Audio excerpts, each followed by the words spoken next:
¿Qué tal, muchachos? Esta vez sin colaboración, ¿sí? Así que bueno, vaya una de las entregas del tema probabilidad, ¿sí? Nociones básicas de probabilidad. En general uno está interesado en el estudio de ciertos fenómenos que, digamos, por así decirlo, le llamamos inciertos, o fenómenos que le podemos asignar el nombre de sucesos. ¿Sí? Después nos va a interesar asignarle probabilidades a esos sucesos. Nosotros de hecho hemos estado haciendo cálculos con la distribución normal. Entonces, en realidad, uno lo que tiene es el conjunto de resultados posibles de determinado experimento, y lo que tiene son subconjuntos de él, es decir, tiene A incluido en omega, y a A se le llama suceso. Hay un tema matemático, digamos, preciso, que no cualquier subconjunto puede ser un suceso, pero nosotros vamos a obviar esos casos, vamos a trabajar con espacios digamos, espacios finitos de probabilidad. Entonces vamos a obviar ese tema matemático. Y en realidad, por ejemplo, si uno está interesado en el número de errores al final de una jornada en una empresa, digamos, lo que sabe es que el número de errores, y bueno, va a estar dentro de un conjunto posible de 0 error a 10 errores. Entonces le puede interesar a alguien cometer 0 error, o le puede interesar cometer un error o 2 errores, o le puede interesar cometer más de 3 errores, y bueno, en general no va a ser, los subconjuntos posibles no pueden ser, digamos, son finitos, por así decirlo. Bueno, entonces, tenemos el conjunto de resultados posibles de un experimento, un subconjunto cualquiera que le vamos a llamar suceso, y después vamos a definir lo que llamamos probabilidad.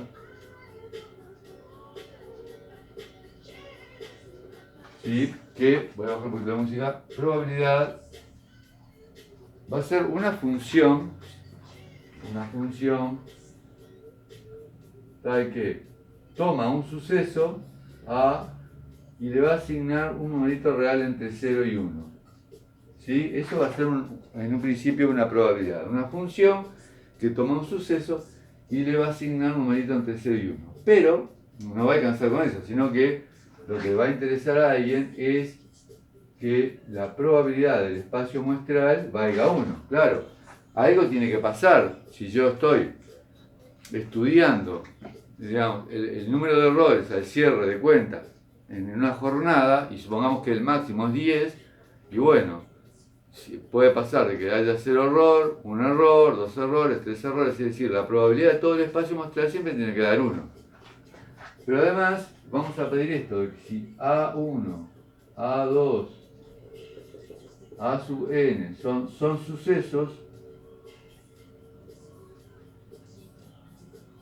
sucesos que no pueden ocurrir al mismo tiempo, es decir, sucesos que A sub i intersección A sub j te da el conjunto vacío, es decir, vos no puede ocurrir a 1 y a 2 al mismo tiempo. Eso quiere decir que, por ejemplo, dos sucesos disjuntos es que al cierre de cuentas tengas menos de 3 errores y más de 3 errores. Esos dos sucesos no pueden ocurrir. Bueno, le vamos a pedir que esa función cita cumple lo siguiente.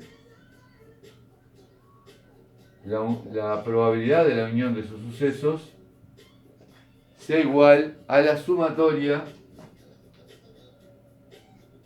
de las probabilidades que yo le asigne a cada uno de ellos. ¿Sí? Desde igual 1 a igual n. Y esto se puede generalizar, se puede dar para infinitos. ¿Sí? Es decir, que por ahora tenemos una definición axiomática de probabilidad. Vamos a ver, cambio la f por p. Tengo la probabilidad del omega tiene que valer 1, y la probabilidad de A1 unión A2 unión A sub n tiene que ser igual a la sumatoria de las probabilidades. Siempre y cuando la intersección de dos de ellos te dé el conjunto vacío. ¿Sí? Bien. Seguramente ustedes que han visto probabilidad se están preguntando dónde queda aquello de casos favorables sobre casos posibles. Bueno, veremos. Bueno, en base a esto, muchachos, la primera propiedad o la propiedad 1, le vamos a demostrar es que la probabilidad del vacío, fíjense, la probabilidad del vacío tiene que ser 0. No lo pongo como acción, sino que lo voy a demostrar.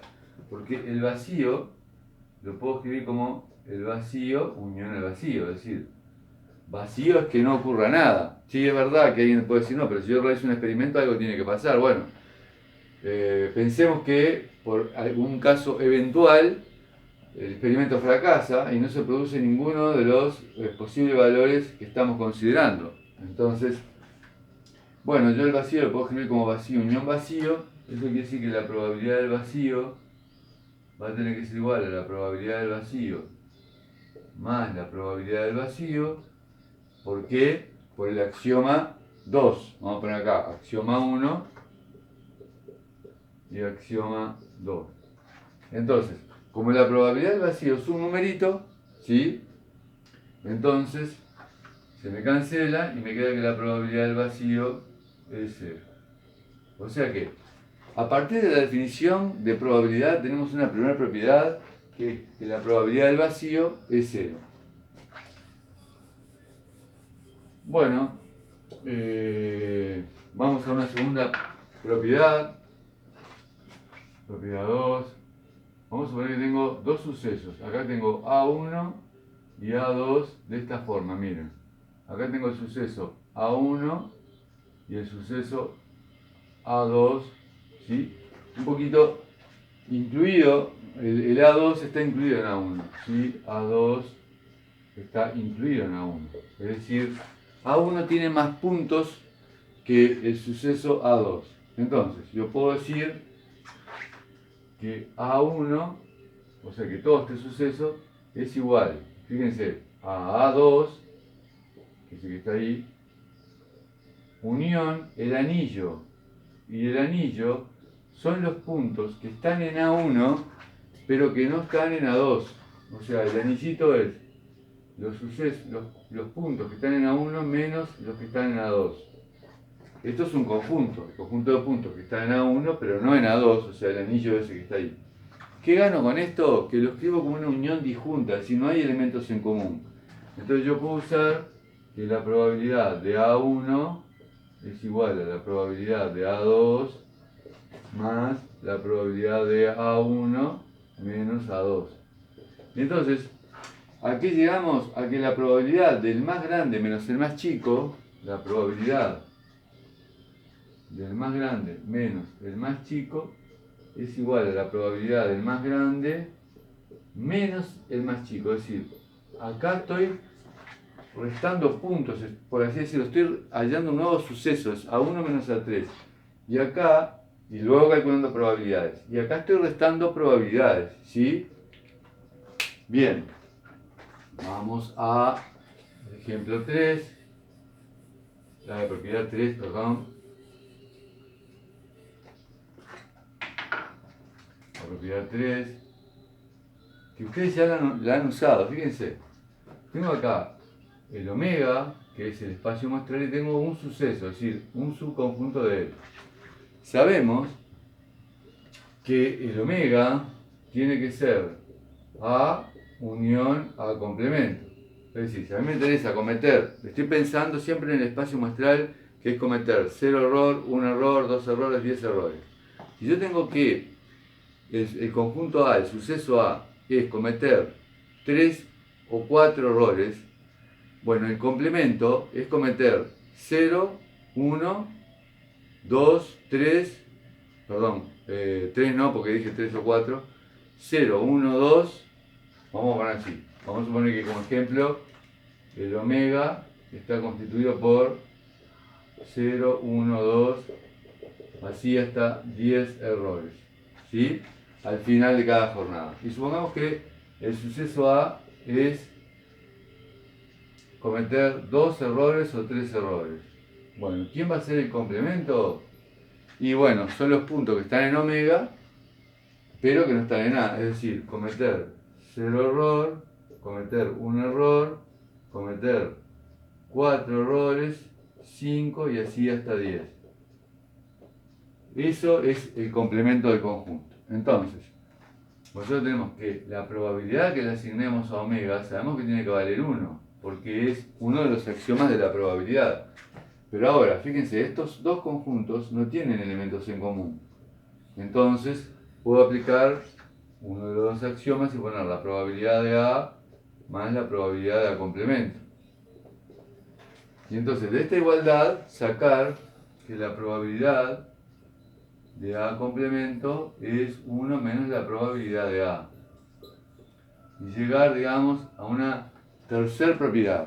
¿Sí? Que uno dice, pero suena muy abstracto esta propiedad. Sin embargo, ustedes la estaban usando. Es decir, cuando calculaban probabilidades con la distribución normal, y yo les ponía, por ejemplo,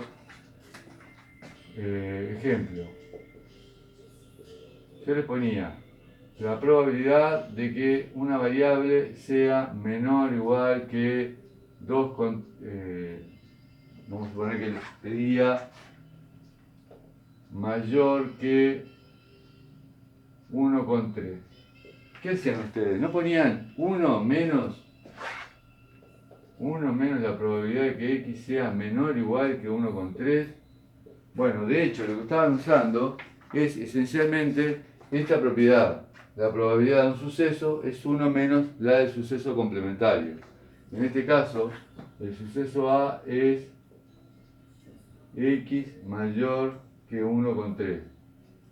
Y el suceso complementario es lo contrario de eso, por así decirlo, es x menor o igual que 1 con 3. ¿Sí? Eso en realidad estaban usando esa propiedad. Bien, vamos a la propiedad 4. La propiedad 4 es así, yo tengo el espacio muestral, omega, tengo el suceso A1 y tengo el suceso A2. Les pregunto, ¿cómo asignar probabilidades a A1 y A2? ¿Yo puedo asignar cualquier tipo de probabilidades?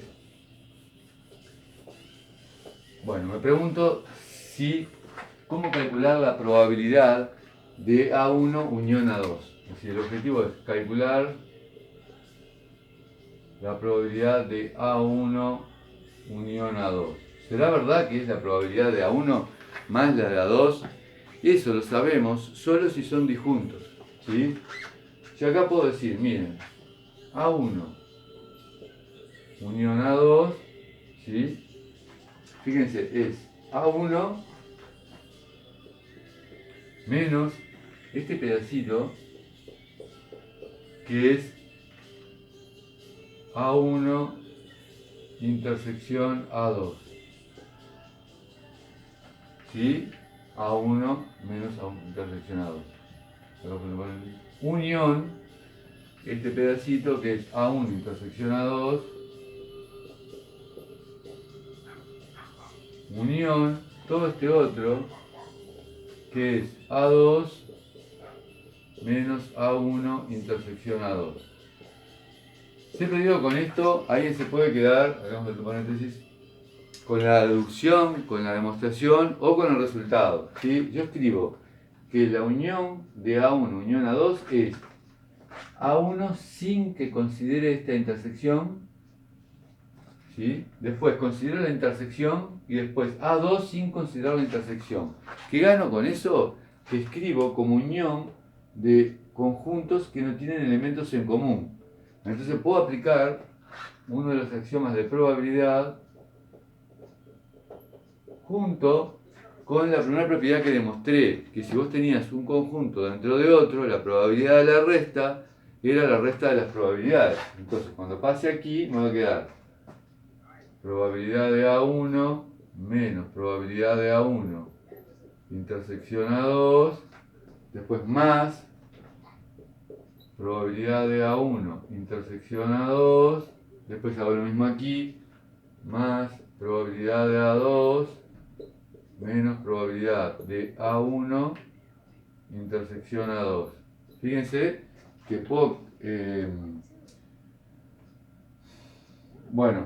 acá puedo cancelar estos dos términos, ¿sí? Entonces llego a que la probabilidad de A1 unión A2 va a ser igual a la probabilidad de A1 más la probabilidad de A2 menos la probabilidad de A1 intersección A2. Es decir, que la probabilidad de la unión no es la suma de las probabilidades, ¿sí? Sino que va involucrada la probabilidad de intersección. Por ejemplo, si tengo que la probabilidad de A1 es 0,2 y que la probabilidad de A2 es 0,7, ¿sí? Obviamente que la probabilidad de A1 unión A2 tiene que ser mayor que la de A1 y que la de A2, ¿sí? Por separado. Por ejemplo, supongamos que yo digo, bueno, la probabilidad de A1 unión A2 va a ser 0,8. Entonces de acá yo puedo sacar que tengo 0,8 es igual a 0,2 más 0,7, y acá aparece un término restado, que es la probabilidad de A1 intersección A2. Entonces yo podría despejar este valor pasando, digamos, restando, y me quedaría que la probabilidad, fíjense, 0,2, 0,7, 0,9. Para que me quede 0,8, esto tiene que valer 0,1. ¿Sí? Bien, es decir, que como resumen, hemos definido lo que es la probabilidad y hemos mostrado algunas propiedades, ¿sí? Que vamos a usar. Que es, digamos, si entendieron el desarrollo, fantástico. Y si no, digamos, lo básico, la probabilidad del omega es 1, la probabilidad del vacío es 0, la probabilidad de un suceso es complementario, es 1 menos la probabilidad del suceso, la probabilidad de la unión